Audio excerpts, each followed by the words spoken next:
ಕಲಾವಿದ್ರು ಅಂದ್ಮೇಲೆ ಏನಾದ್ರೂ ಒಂದು ವಿಭಿನ್ನವಾಗಿ ಪ್ರಯತ್ನ ಮಾಡ್ತಾನೆ ಇರಬೇಕು. ಸೊ ಆ ವಿಭಿನ್ನತೆ ಇಲ್ಲ ಅಂದ್ರೆ ಬೋರ್ ಆಗ್ಬಿಡ್ತಾರೆ ಜನ. ಸೊ ಕೆಲವ್ರು ಎಕ್ಸೆಪ್ಟ್ ಮಾಡ್ಕೋಬಹುದು, ಕೆಲವ್ರು ಎಕ್ಸೆಪ್ಟ್ ಮಾಡ್ಕೊಳ್ದೇ ಇರ್ಬೋದು. ಬಟ್ ನನ್ನ ಒಂದು ಪರ್ಸನಲ್ ಒಪಿನಿಯನ್ ಏನಂದ್ರೆ ಬೇರೆ ವರ್ಸಿಟೈಲ್ ಕ್ಯಾರೆಕ್ಟರ್ಸ್ಗಳನ್ನ ಟ್ರೈ ಮಾಡಬೇಕು ಅನ್ನೋದಷ್ಟೇ, ಬೇರೆ ಇನ್ನೇನು ಇಲ್ಲ.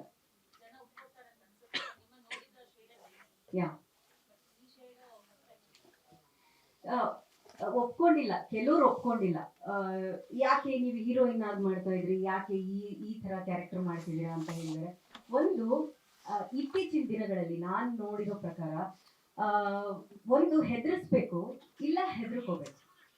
ಆ ಎರಡೇ ಪಾತ್ರಕ್ಕೆ ಸ್ವಲ್ಪ ಒಂದು ವ್ಯಾಲ್ಯೂ ಇರೋದು ಅಂತ ನನಗನ್ಸುತ್ತೆ. ಸೊ ಹಾಗಾಗಿ ಮುಂಚೆ ಹೆದರ್ಕೋತಾ ಇದ್ದೆ 10 ವರ್ಷದ ಮುಂಚೆ, ಈಗ ಹೆದರ್ಸಕ್ ನಿಲ್ತೀನಿ ಅಷ್ಟೇ.